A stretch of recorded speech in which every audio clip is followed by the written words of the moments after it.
Hey, and welcome to the Strategic Advisor Board. I'm Dr. Bruce Rippee with All Things Health and Wellness. I'd like to finish up this little 5-part series on the microbiome, the gut health, and telling you basically where it comes from. What is IBD in the first place? Remember, that's an inflammatory bowel disease, but it is actually where your body is attacking the intestinal lining. You believe, for whatever reason your body does, that the intestinal lining has a problem in it and your body attacks that.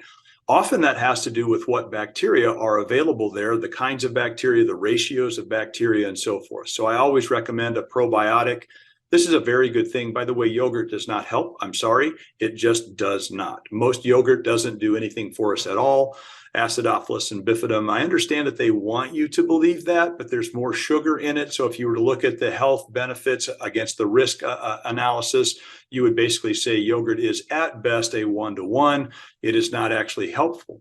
But your fermented stuff like kombucha, right? Your kimchi, your sauerkraut, these things that you would go, wow, oh, those are really, or even vinegar with the mother in it, the actual bacteria in it. These things are healthy for you. Now, they do have some excellent probiotics in the market.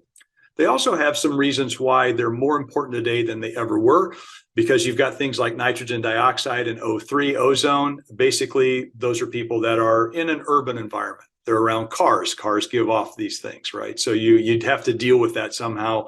The way you deal with that is with your microbiome. That the little mercenaries that you hire to be in your intestine are probably more important, actually, than in some cases the foods that you're eating. Of course, those foods need to feed them as well, so they need to be high fiber and so forth.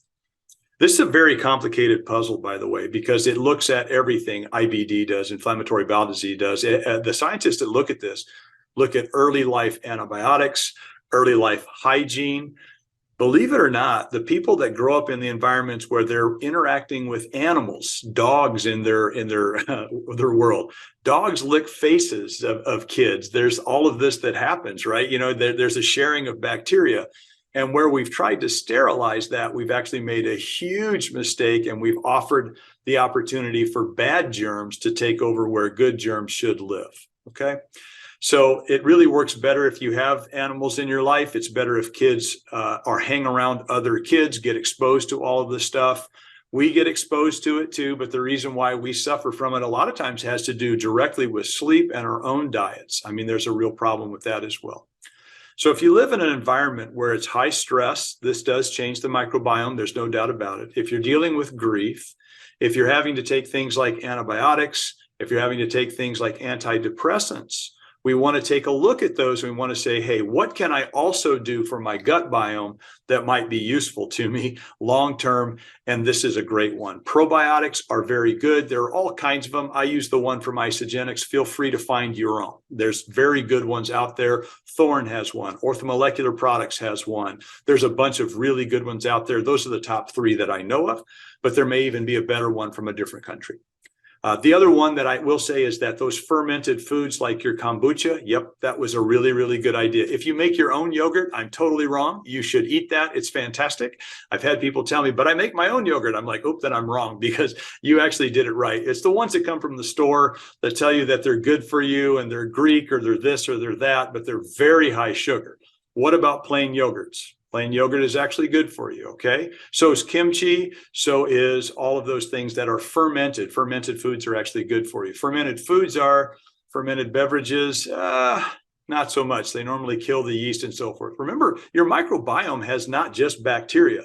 It has viruses, it has yeast, it has a lot of the crawly bugs in there, but they're there for a reason, and they offer you good chemistry, and you need to have that chemistry in your body. Exercise actually really, really helps. And if you are having problems with inflammatory bowel disease, do one trick for me.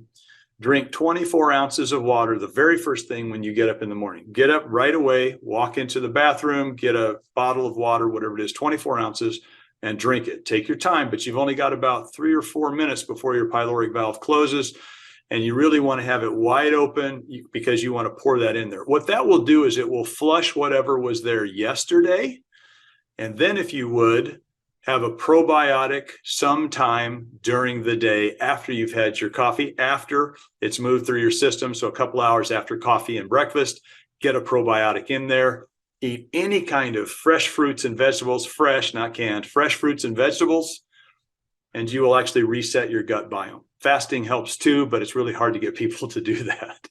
All right. I look forward to your questions. I look forward to your tweets and emails. It's always been fun to listen to you guys. Here again, Dr. Bruce at brentmed.com, DRBRUCE at BRINTMED.com.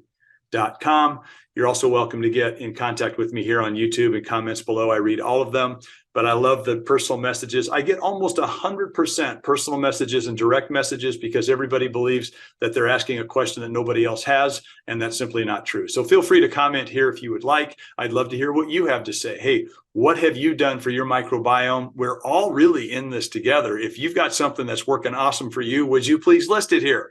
I don't have any affiliation with one particular company for any reason. I have an affiliation for my patients to get all better. All right. I will see you the next time next week. And in the meantime, be an example of what's possible.